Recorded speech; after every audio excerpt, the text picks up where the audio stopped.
Committee of the Whole meeting for Monday, July 6th, 2020.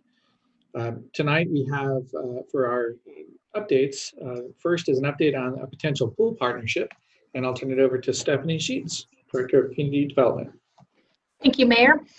We have several folks ready to present tonight about the pool partnership and share some information with the council. The team presenting tonight will include Tracy Malero, Mike Malero, Lorelei Redfern, and Nick Lakin. And I think Tracy is going to start that off, and we'll share her screen while others present alongside her. So with that, we'll turn over to Tracy. All right, let's see here. Let me share the screen. All right. So yes, as Stephanie said, I'm Tracy, and I am representing the Jump In group. And basically what our group is all about is we're a group of people assembled together to advocate for a new indoor pool in Cedar Falls. And we have about close to 500 members, and you can go ahead and find out more information on our group via this QR code over there if you want to click on it, and feel free to join our group as well. But basically we're here to tell you about this great opportunity we have to build a new indoor pool facility in Cedar Falls as a collaborative project between the school, the city, and the community. Here are the 4 items we're going to discuss. Why does Cedar Falls need a new indoor pool? Key elements of pool design, cost and collaborative financing, as well as timing. So first of all, why do we need a new pool? Well, we have 2 public pools currently in Cedar Falls. We have one at Holmes Junior High and one at Pete Junior High. Both pools are owned by the school, but there's an agreement with the city whereby the city manages these pools and also offers community programming. The pools are 43 years old and they're approaching their end of life. They lack many modern features. There's not a warm-up cool-down area. There's very poor ventilation and filtration, causing swimmers to cough. Not ADA compliant, those sorts of things. But just to give you an idea of kind of what we're looking at in terms of our lacking pool structure, let me tell you a story. This year, my 2 daughters were on the Cedar Falls High School swim team, and it was Cedar Falls High School's turn to host the conference meet. Our pools here in Cedar Falls were deemed so inadequate, the school actually rented a pool in Cedar Rapids to host our own home meet. Therefore, all the potential revenues and all the visitors were diverted from Cedar Falls to Cedar Rapids. We want to keep these sorts of activities here in Cedar Falls. We want those sorts of business opportunities to benefit the small business owners here and our community instead of handing it over somewhere else. A modern pool allows us to do this and is an amenity that most vibrant communities see. Cedar Rapids, Ames, Des Moines, and Dubuque have all outpaced Cedar Falls, and they've invested in new aquatic facilities within the last couple of years. And even Mason City, which is a much smaller community than ours, has recently decided to build a new pool facility. Many kids learn how to swim at the Cedar Falls pools, thousands of them. They're necessary for public safety. About 1,400 kids in junior high school learn to swim as part of the school curriculum. And also the city offers swim lessons. Many groups utilize these pools. They use them for scuba, lap swim, rec swim, club swim, lifeguarding certification, private rentals. Here is the schedule of the 2 pools. We can see Holmes and Pete, and these pools are extensively used. And you can see on this chart that they're basically booked from 6 a.m. to 9 p.m. 7 days a week. Tracy, can we jump in and see if you're on the right slide?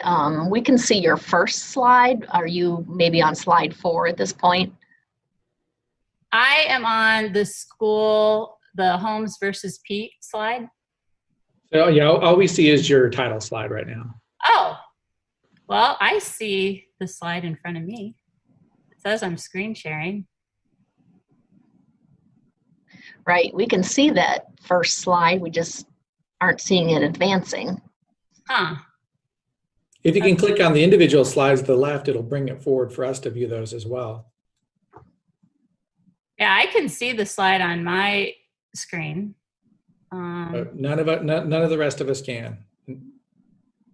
Okay. Well, let's try something else. Can you see this? Yes, if you click on each individual slide and going forward, we'll be able to follow along with you. Okay. All right. So let me just jog down to where I was. This is the schedule of the Pete and the Holmes pool. And as you can see, they're booked from morning to evening, 7 days a week. They have extensive use. There's 26,000 uses a year. What many of you may not realize is the Cedar Falls district is planning on closing the Pete pool in the next 1 to 3 years. And when this happens, 50% of the scheduling is going to be eliminated. And it's going to have a crippling effect on all water safety and swim programs in Cedar Falls. So I think one can see that we are in great need of a new pool in the community. And this is not just me and our group that believes this. The community at large believes this. And I know this because it's been corroborated in the Cedar Falls Rec Center survey that was given less than a year ago. And on that survey, the number one item that the respondents said they wanted was improved aquatics and facility access. And they said that more than they wanted anything, more than they wanted improved cardio and weight equipment, more than an improved locker room and a track, anything. And interestingly, this was ranked number one even before the respondents realized, or even before they realized about the impending Pete closure, which makes this even more compelling. So all of us here represent these people. I think we should listen to what the community is saying and telling us, and we should try to work together and see if we can make this new pool collaborative project happen. And with that, I will hand it over to Nick Lakin, who will talk about key elements of pool design. Yeah, so as you can see from the first slide, this obviously would be a large upgrade over what we currently see at Pete or Holmes. And just a little background of how the committee and this committee went about things. So there was members of the city staff, and then also the school district staff, as well as just other community members, including those of us that are speaking tonight. So what we were challenged with was that, for those of you that don't know, Cedar Falls is one of the few places where the city and the school district and also community groups share in the usage and the upkeep of a facility, and those facilities being Holmes and Pete. So what we were looking for was a unique facility that also meets all of the needs of the city, and then all of the needs of the high school as well, and then all the community groups we talked about. So this pool will actually have 2 separate tanks, and what that allows us to do is control our depth and control our temperature. So for swim lessons, aqua trim, water walking, all of the stuff that we can offer during the summer at the falls, obviously now we can offer in a year-round basis at this facility. So that's just really important. Also for students with disabilities or citizens with disabilities, there will be a ramp down into the smaller pool, and then that makes it completely ADA compliant, and also hopefully gets more people involved. We believe that swimming is the only sport and activity that we have people in our community doing from the time they take infant swim lessons to the 90-year-olds that we have doing aqua trim out at the falls. So expanding that access and expanding offerings would be a big benefit of what we're looking at here. So, and the city, and part of this way this sets up is that the city wanted more access. So currently the way the agreement is structured, the city only gets the pools after the high school team has completed whatever they would like to do. So basically it's before school from 6 to 8, and then it's at night from 6 to 9. The way this facility is set up, it's actually going to be a separate building, which you'll be able to see on a later slide. That actually sets it up so that the entire day this facility could be in use by the city, or a combination of the city and the school at any given time. So, so that's basically the small tank. The big tank is what we really hope starts to bring in those events like having your high school conference meet, having college meets, having we can have several different configurations that basically can draw in more people. And we kind of have some figures that we got from Linmar. They just built a pool, and in 3 years, they are already bringing in an estimated $900,000 to their community just through competitive swimming events. So that's not even all the other things that would go on there, but just in competitive swimming, in the hotel stays and the restaurants, it's been a huge draw. And so there's a precedent, and there's a precedent very close to us, that this can be a huge benefit to the community, not only from those members using it, but also everybody that we would bring in. So, and then just a little bit more about kind of where we're at facility-wise. So I graduated high school in 1998. At that point, Cedar Falls had 30 lanes of swimming available in the community. So we are down to 20. And then with Pete closing as soon as next year, that would leave 14 lanes, with only 6 of those available to actual community members. So this is a big group of people and a very diverse group of people. And we need, being on all the waterways that we're on, we need to have our citizens knowing how to swim. So it's the leading cause of death in 1 to 4 year olds. It's the second leading cause of death in children from 4 to 14. So we just think there's no way that we should have a community, and especially one with the history of 14 state titles with the swim team, to be in a place where 6 years from now, Holmes would reach its full conclusion. And at that point, we would have nothing left. So we, as a group, think that it's important to get on this as soon as we can, and get this built with the actual facility. So, and you can see, here's the pool layout. This allows for community members to be using. It also allows for the city to work with the school district in all of its programming, so that this pool could be maximized, from 6 a.m. to 9 p.m. every night, and also during the day. So you can see how the 2 tanks set up. It has plenty of seating in line with the facilities that just went on in Linmar and Dubuque. Also is almost as much seating with the deck seating as Marshalltown Y.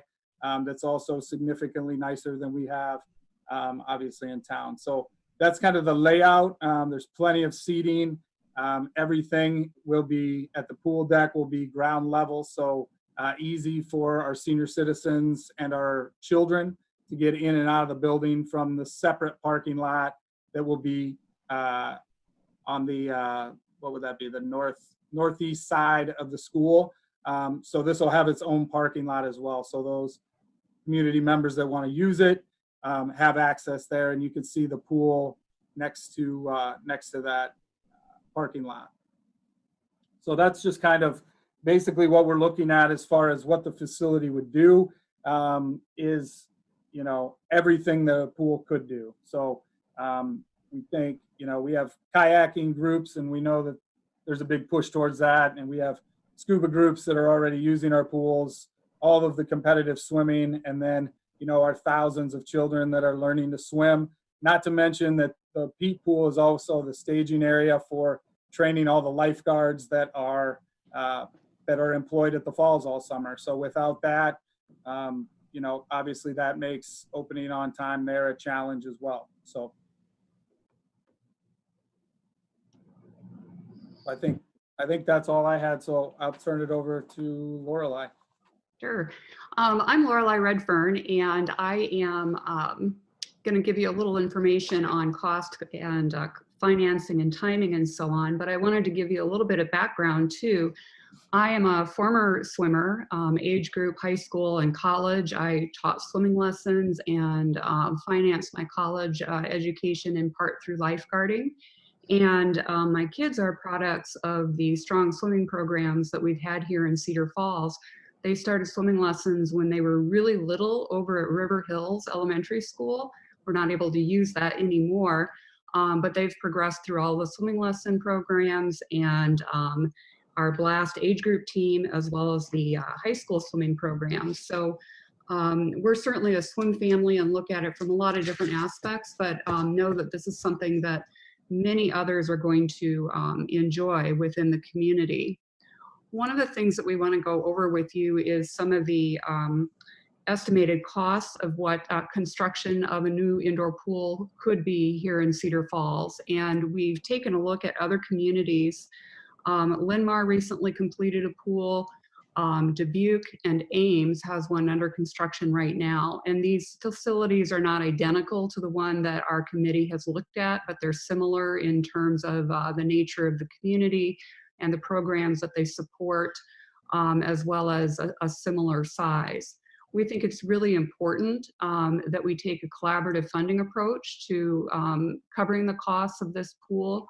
We know that the school district certainly needs to chip in. So does the city, as it has in the past. The community does, and we're hopeful that you and I may be able to be of help, at least in terms of some programs that it would be able to help underwrite in terms of education programs. When I talk about collaborative funding, we've really had very successful collaborative funding in the past. Originally, when Pete and Holmes were built, the school district and the city partnered in terms of costs, and as Tracy mentioned, the city certainly currently helps pay annual operating costs for both pools to the tune of 45% of all of the annual operating costs. The city and the community partnered together to do fundraising for the addition to the fall swimming pool when that was done probably back in 2009 or so. And we're excited really about this opportunity for all four entities to work together as we look to fund this particular pool. We know it's a significant expense.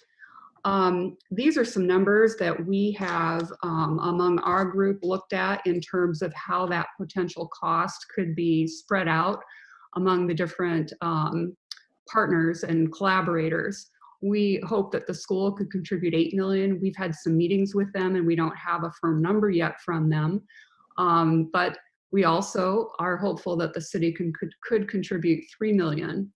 We're hoping that through the community, we could raise $2 million, $1 million of that being in grants and another $1 million in private donations.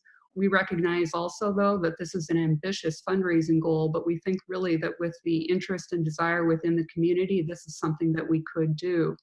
One of the things, though, that is really essential for us is to have both the city and the school prioritize their support for any Black Hawk Gaming grant, to have that money go to the pool if and when that's available, because we consider that to be very important, and we're going to need your help in terms of doing that. When we have a new pool within the community, we've covered a little bit in terms of some of the programs that can be offered. And Nick outlined those. You saw those on the slide that we showed earlier. When we talk about keeping our community competitive with similar comparable communities, Tracy's example of not being able to host a district meet is very important for you to know about. The men's high school swim team in the last year lost a swimmer from Independence who is a very talented individual, and he opted to train at Linn-Mar instead. for a national swimming meet rather than participate in Cedar Falls High School athletics this year. And there are a lot of considerations for that for him, but certainly part of that is the facility. And having a new facility there makes it more likely that we're going to attract swimmers to those communities. We also think that pool use is going to be important, and it will have an impact here. The numbers that we have here are estimates from the tourism board with an estimated economic impact of swim meets. And many of you might be familiar with the Summer Sizzler that is hosted at the falls every year. That is a huge swim meet, but our local Blast swim team hosts at least 2 swim meets during the winter, and in the past those have typically been 3-day overnight types of meets that draw in people from surrounding communities, even as far as Des Moines and the Quad Cities. We do also currently have a number of swimmers that travel to Cedar Falls for existing swimming programs. Certainly Blast swimmers come from other communities in addition to Cedar Falls, and our high school has a sharing agreement with other surrounding school districts that do not have pools in order to allow their students to participate on the Cedar Falls High School team. And we know that those swimmers that travel here for practices are also spending money in terms of meals and gas, that type of thing, and also coming back to go shopping from time to time to get their swimsuits. This really could be a regional centerpiece for water activities, and we do think also a really key collaboration is the ability to hopefully develop a special needs curriculum in collaboration with UNI. We do think that you're going to see some increase in pool pass revenue. We know that when the addition was built to the falls, you saw some increased pool pass revenue as a result of that expansion. And certainly an indoor pool is not comparable to the falls in terms of all of the bells and whistles that it has to offer, but it is really important in terms of education, lessons, and so on. And we think you're also going to see a similar boost in terms of more people purchasing season passes, for example, to swim laps in the wintertime or participate in other programs. We've really got a window of opportunity here. In terms of timing, we anticipate that Pete will close, as Tracy mentioned, within the next 2 to 3 years. And this is in part due to the need for classroom space at Pete Junior High. It's not simply the fact that the pool itself is not doing very well. So we have a window of need and we have a window of opportunity for fundraising. We understand that the Sportsplex in Waterloo is interested in perhaps doing an addition to expand their swimming pool. And if that happens, if they develop their plans and begin fundraising before we do for a new pool, it's going to be very, very difficult for Cedar Falls to be able to raise those private funds in order to help support a pool here in Cedar Falls when we're also being asked to support a Sportsplex pool. There's also a time window in terms of grants, and certainly the prioritization of Blackhawk Gaming funds is important and pulling those funds in when they're available. There's also a window of opportunity when it comes to economies of school. The Cedar Falls School is going to be constructed, of course, between 2022 and 2024. You saw from the picture that Nick showed earlier in terms of where the pool is located, it is going to be easier to build this pool at the time that the school is also being built. You're going to have the opportunity in terms of all of the utility connections, perhaps some shared wall space, and you won't have the need to tear up things later in order to add a pool if it would be built later. I also want to mention we have kind of a window of opportunity when it comes to a continuum of safety. You've probably heard of the young man who died recently in Delhi, swimming at the lake there. He took a dive, hit the bottom, and severed his spinal cord. And we are entering a period where I think more and more people are going to be making use of our open waters and our wonderful recreation opportunities around here. We've got to make sure that the opportunity for swimming lessons continues through the years uninterrupted we don't want to have kids not learning to swim, basically, because we don't have a facility that is going to offer them all that they need. Cedar Falls has done a fantastic job in terms of their water safety and swimming lesson programs, and we would really hate to see that come to an end. I think in closing, the only thing that I would mention is just, again, we really need your help when it comes to prioritizing the Blackhawk Gaming funds and requesting those grants. We really do have a window of opportunity that we shouldn't lose. And there are attached to this slide presentation as other slides, kind of an appendix that gives you more data. I hope you'll take a look at it later. It gives more of the specifics of pools in other communities. It gives you more specifics about the programs that are currently being operated at Pete and Holmes, specifically how those pools are used for training lifeguards at the falls, for example, which of course is critical. Gives you some basic drowning statistics, cost sharing arrangements and things like that. So I hope that those will answer some of the questions that you might have in terms of some of the data that we've gathered. And with that, I'd, I guess, give this back to Tracy in terms of being able to close out on the screen. And I don't know if there's an opportunity for questions that any of you would like to ask. Certainly, thank you. I will open it up. We have a few minutes for questions or comments from council. Okay, seeing none. I do have one question. Oh, yes, go ahead. Sorry, Mayor, I was looking for my microphone. I had an opportunity to meet with these folks a few weeks ago, and number one, they've done a great job of putting this together, demonstrating what I think is a pretty significant need for, we think of Cedar Falls as kind of leading the state in many ways, yet we have 40-year-old swimming pools that really don't meet our current needs.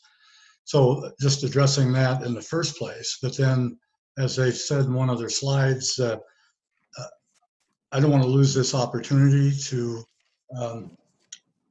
build a state-of-the-art pool in conjunction with the new high school. I think their timing is really good, and I hope we as a council can find ways to support it, have more ongoing discussion about how we might do that. But I wanted to thank the committee for their hard work and their great presentation tonight. And I can, by the way, barely float on my back. So I'm not a swimmer, but I see the importance of it. Mayor Green. Other questions or comments? Yes, go ahead, Councilmember Tiber. I echo Frank's comments too. I think that they're doing a fantastic job really rallying community support. In fact, I think the worst thing that could happen here is if this is viewed as solely a school asset. It really has to be viewed as a community asset. And that's one of the problems with the indoor pools that we have today. I was a user and am a user. And it truly does feel like you're a guest and never really a part of that pool membership there. So as much as possible, if we can make this a community asset, that would be great. And so my final comment here is, as we go into design, I want us to consider things like co-locating maybe fitness activities so that it's not just solely a pool facility. I think if you look at, say, what they've done in Iowa City and Ames, I'm not familiar with them all, but they're co-located with other rec type programs, so you can leverage the lobbies and the locker rooms, and it becomes more of a holistic center. And I know as we consider strategic options for the rec center, it to be considered in those plans. I think it might be a thoughtful measure and actually get more community support behind this. So that's all I have. Thank you to the group. I appreciate it. Mr. Mayor. Yes, Councilmember Cruz, go ahead. I like everything I see and I would be in full support. I'm just wondering what's the next steps? Is there a solid plan for the design? Are there nuances we can work with, like Councilman Tiber mentioned? Time frame? Are we coincide with the start of the high school? What exactly will be the next steps? I could maybe start with that. City staff has been pretty involved in attending some of the meetings as we've started to talk about this partnership. And so today, as a result of some of those conversations, our next step in terms of conversations with City Council would be at the council goal setting, where we talk about our CIP and we talk about the priorities with that and priorities for funding. I think we have the request from the group about how to consider gaming funds with this, as well as the timing that's needed with this. And we're also in close contact with the school district about the project. So is that something we want more direction probably around goal setting so that you could work it into the FY22 budget? Or do we Yes. need to know sooner than that? We can talk about it at goal setting. Okay, so we have a bit of time. And I was just curious too, for the designs that are out so far with the pool design, is that using the same architect that designed the rest of the high school, or is it just really preliminary sketches? So it was actually a collaboration. So we had the school, Envision was there as well. So they're doing the school. And then there's also a pool consulting company out of Minneapolis that built many of these facilities that was also in on the initial talk. So that's where they're in combination with Envision came up with those drawings and sketches. Okay, thank you. Any Mr. other Mayor. questions or comments? Yes, Councilmember Miller. Thanks to everybody who's putting this together and whatnot. My daughter was involved with Blast. I know Nick pretty well, and I appreciate everything you guys are doing. I assume there's benefits to the spot at the high school in regards to the school programs and whatnot. In terms of the community, as part of the rec center survey, I don't know for sure if it was specified if people were interested in considering something at the rec center location. Did you guys give any thought to other locations, or do the benefits outweigh that far and wide to having it at the high school? Well, I think at least from a cost standpoint, there's a benefit of there would be a shared wall or two where it's constructed. So that makes it less expensive, I guess. And then I guess the access for the special ed stuff for you and I would be nice to be there. And I don't know, I mean, I guess it could be a conversation, but I don't know where else you'd have enough land ready to put a facility of that size in. So it's a 40,000 square foot facility. Sure. And I don't know if we've got the space, but we've talked about an expansion at the rec center for years. So Right. I just wanted to throw it out there as far as the community goes, and kind of jumping on Tiber's point was, there's some of that facility already there that could be utilized as well, but just a thought. Thanks again. Just one other thought to add there is just the financial picture, and as Lorelei laid out, we're seeking to get $8 million out of the school system, and if you move it out of there, which there's good arguments to put it at the rec center, I see those arguments, but I think you really upset that balance, and you got to kind of relook at where the funding would come from. Valid. Mr. Mayor, Yes, Councilmember Cyrus, go ahead. didn't we already set aside $1,200,000 in CIP at goal setting for the pool, to help with the pool? I can answer that. We have in the CIP, we have our 5-year program, and then we have a list of what we call unmet needs, where we want to track potential projects. We don't exactly know the timing or the critical need of that. So this is currently in the unmet needs list. But it was on there at $1,200,000. Yes, it was a little bit over $1 million, I believe. That's Yep. just all I can remember. Okay, thank you. Yes. Okay, great. If no other questions or comments for now, I'd very much like to thank the committee for bringing your presentation for us today, and for future discussions as we work toward this project. So thank you very much. Thank you. Thank you. Thanks, you guys. Good job. And Tracy, I'll have to steal your background sometime. Sure. So next item that we have on the agenda, we have 20 minutes set aside for urban chickens and ducks. So that'll be also director sheets, starting us off. Thank you. Great. I will share my screen here. All right. Can everybody see that okay? Perfect. Control slide. So council requested to discuss this and review information that has previously been presented. So about half of what I have here today is from previous presentations, but I did try to add a little bit of information just from some quick background research that I did in preparing for tonight.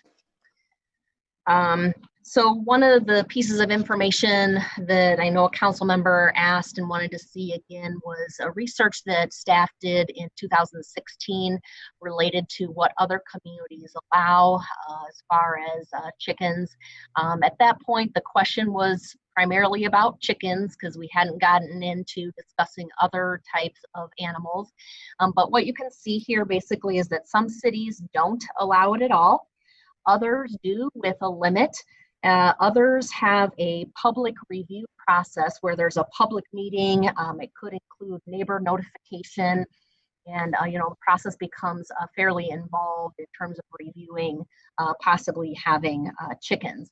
So I guess the bottom line is that there's a variety of approaches that communities have taken that are anywhere from not allowed to some to further review required.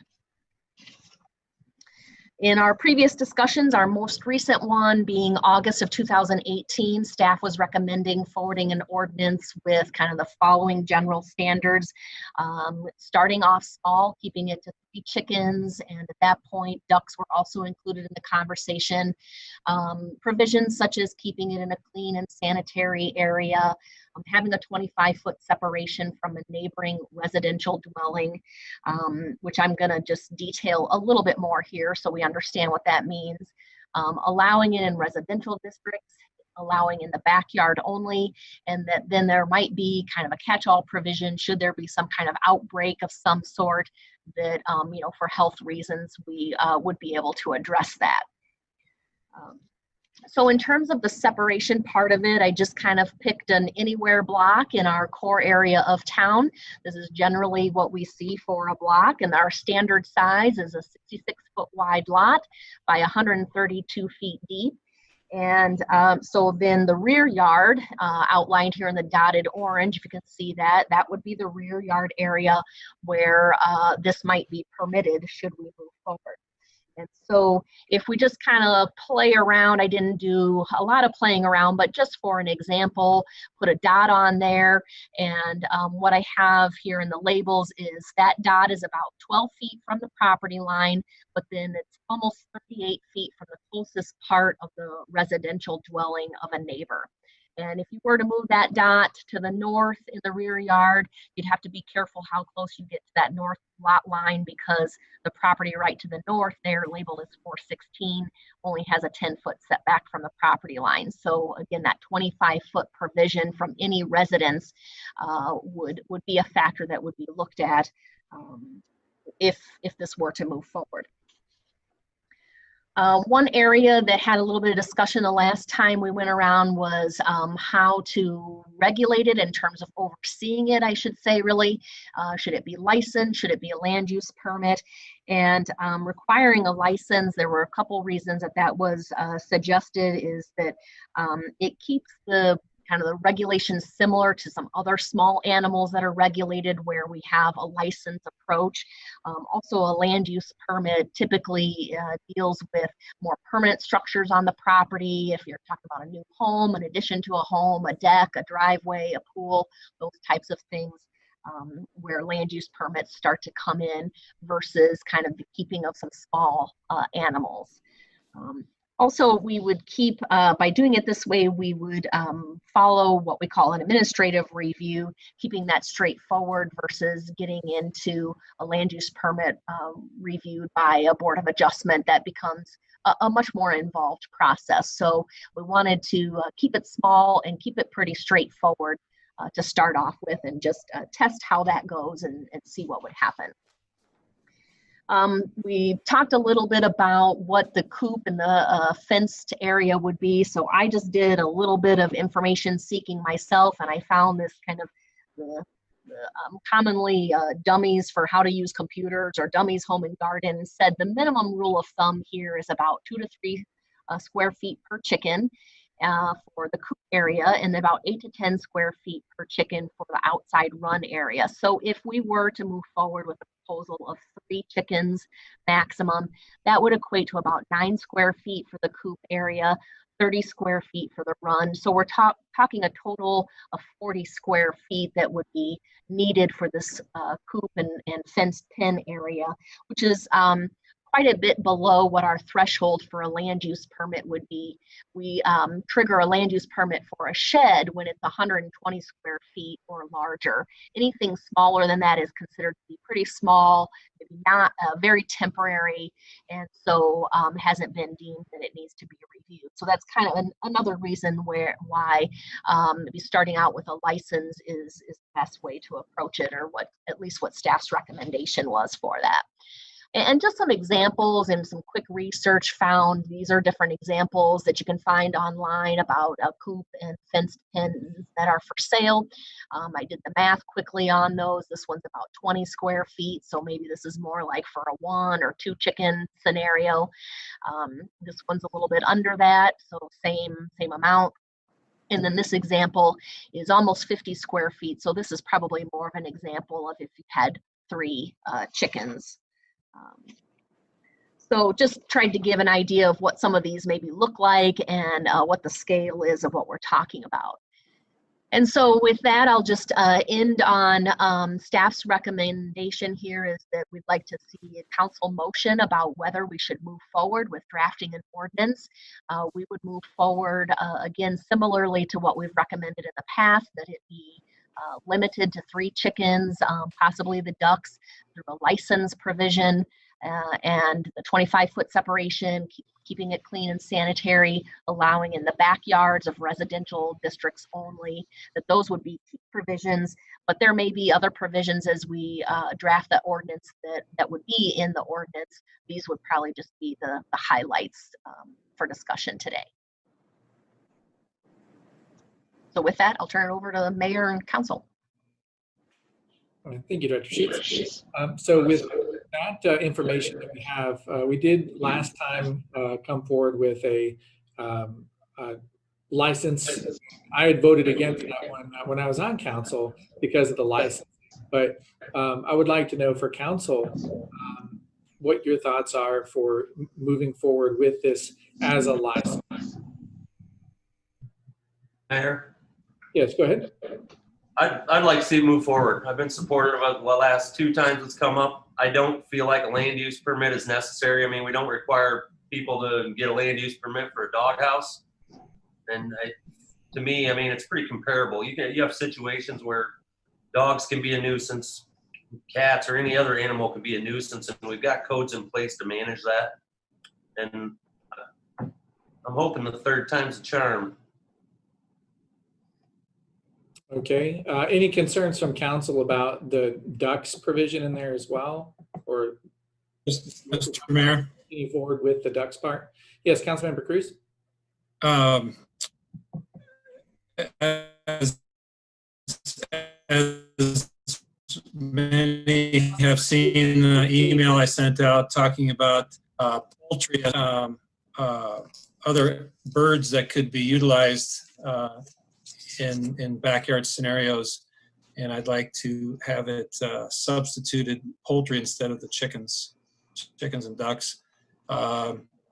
You know, the annual license, I guess I kind of have a problem with that. If we just did a one-time permit, many of the other communities have a permit situation, and we have nuisance ordinances in place that could supervise any problem scenarios.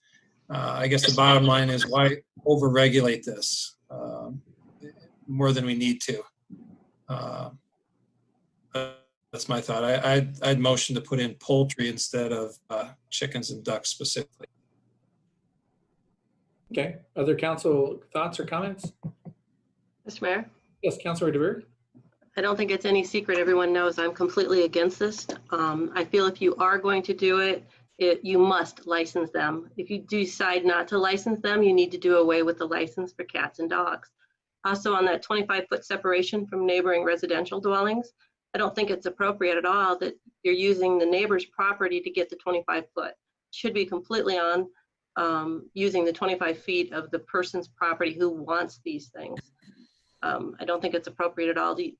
And that description that you used anyway, Stephanie, it looked like part of the 25 foot came from the neighbor's property because you're not measuring the property line, but from the dwelling. It seems like if people want them, they should be next to their own homes.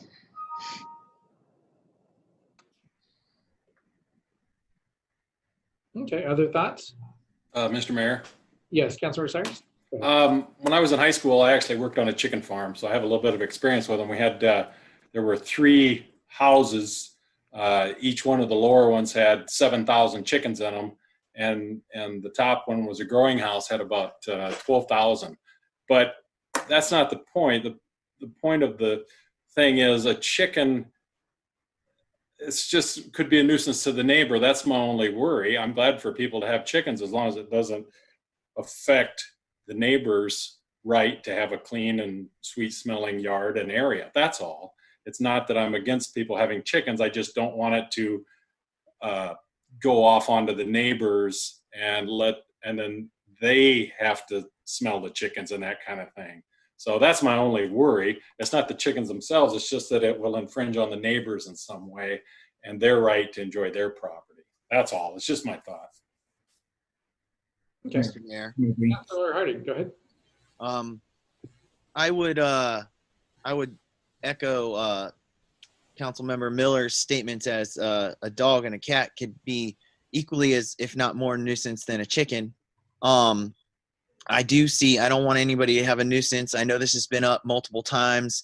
You know, I also see Councilmember Cruz's point of making it poultry and allowing it to open up.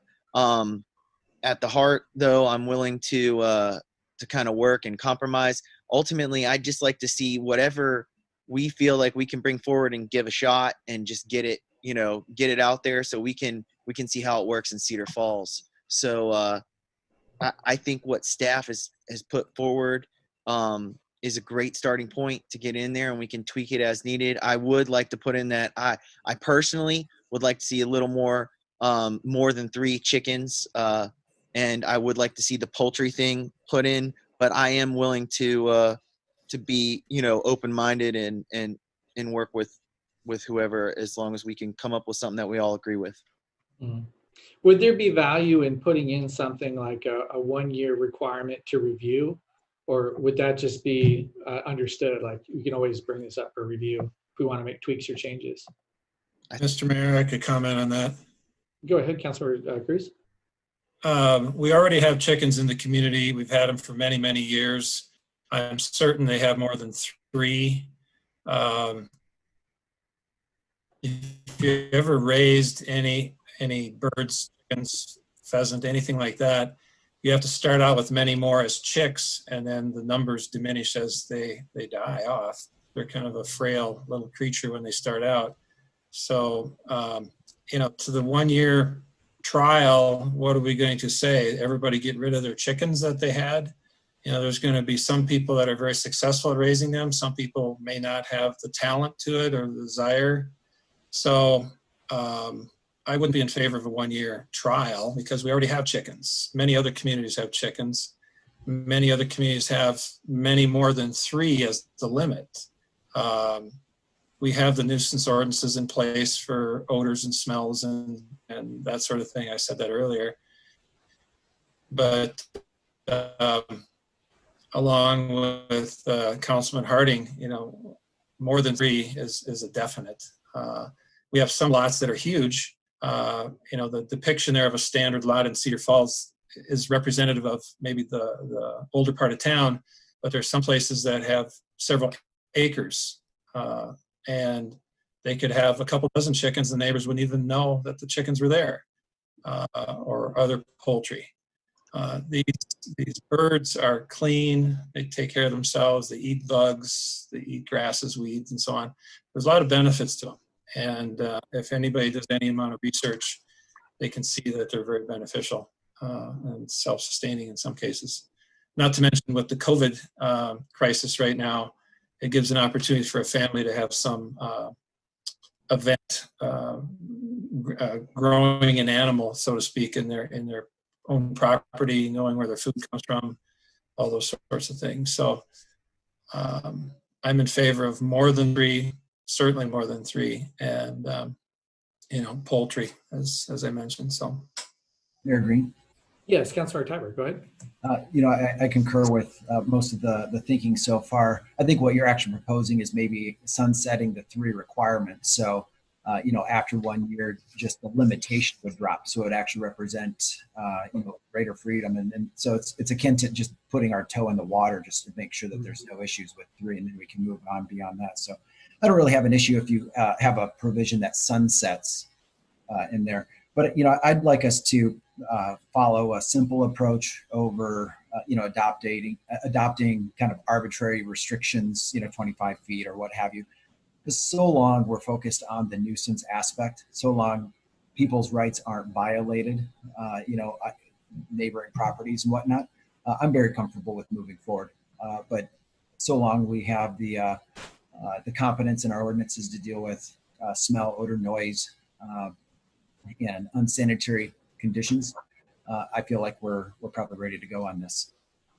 Yeah, the only reason I had mentioned a revisit wasn't to sunset or eliminate the rest of the provisions, but just to make sure that people who were participating in this program knew that we may change after that first year what the requirements are for the locations of the chicken coops or some of the similar logistics of it. So they didn't feel put out after a year that maybe our 25 foot turned into 30 feet or something like that.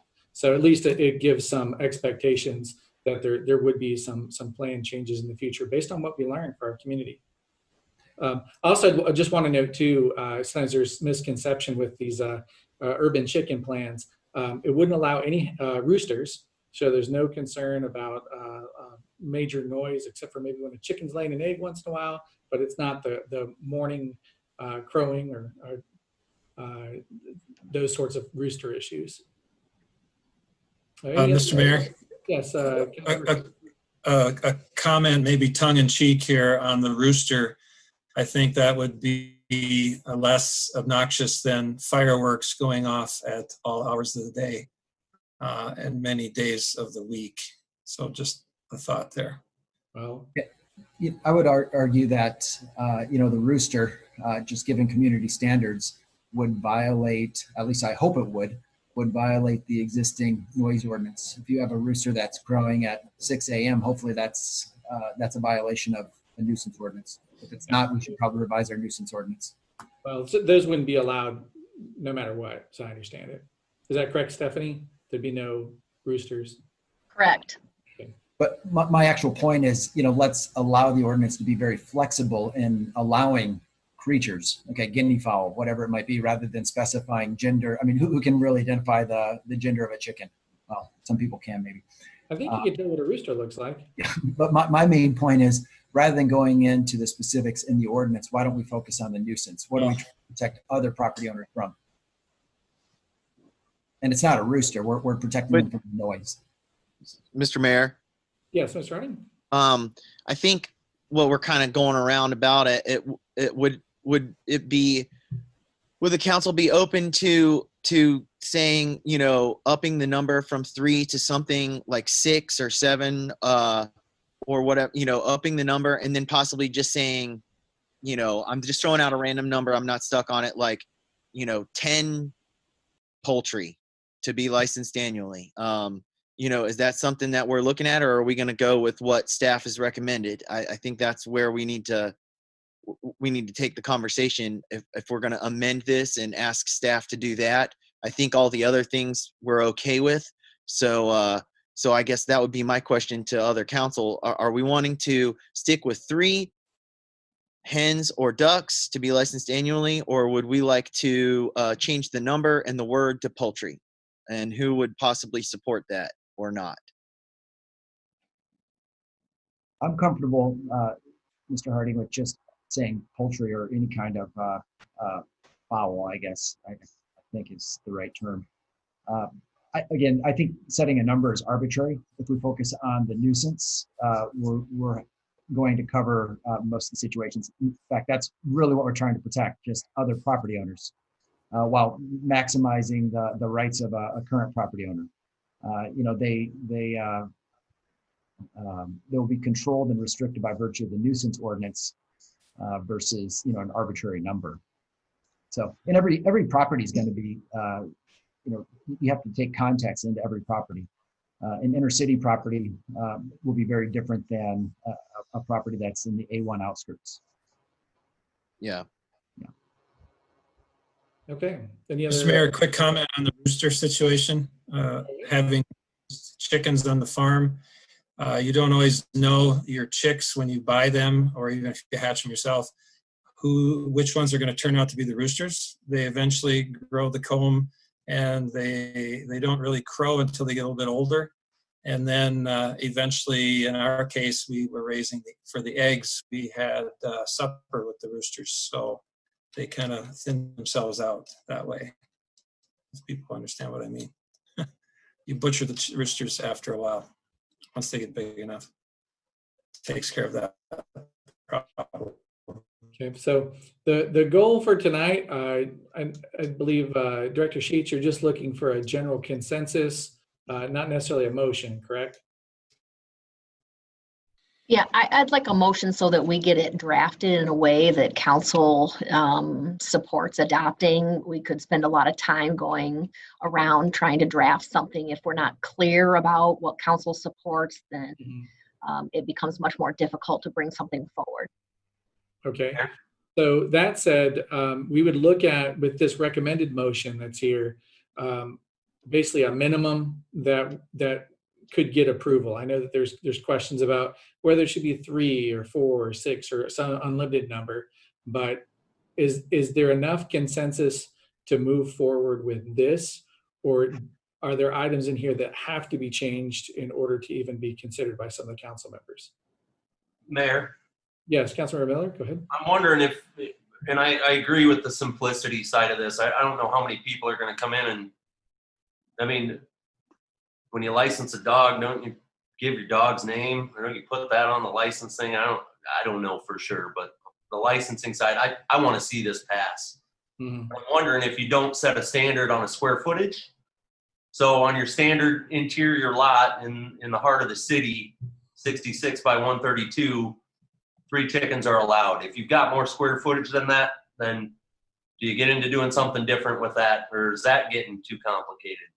Because personally, I think the people that are going to push forward with this mostly are going to take care of these chickens like they're family pets. So I don't see the nuisance thing being a huge thing, but that said, somebody always pushes the line too. So I'm just wondering if there's a different gauge, because there are plenty of lots that are bigger than 66 by 132, and where 10 chickens or 10 ducks or whatever may make some more sense. So. Yeah, the reason I like this, the motion as it is up here, as it's written, is it is, as Councilmember Miller said, the simplicity of it gets something on the table, gets it into the ordinances, and we can always adjust it in a year to either expand out or to eliminate some of the restrictions. But again, to Councilmember Miller's point, I'd be leery about having something that then doesn't get the 4 votes that it needs to move forward, and hopefully more than that. Mr. Mayor? Yes, Councilmember Darren? My only addition would be, I agree with maybe a larger number than 3. And I like Nick's allowing the nuisance ordinance to kind of dictate if there's too many chickens there because they're a nuisance, as opposed to limiting a number right away. But on the other hand, I wouldn't want 30 in the backyard either. So just upping the number a little bit, mentioning something about nuisance ordinance. And it's still, I don't think it's a bad idea to review it in a year. Not that we're going to change it necessarily, but this is something we've been talking about for 5 years and will probably require some tweaking. So a review in a year is not a bad thing, I don't think. Mr. Mayor? Yes, Councilor Cyrus.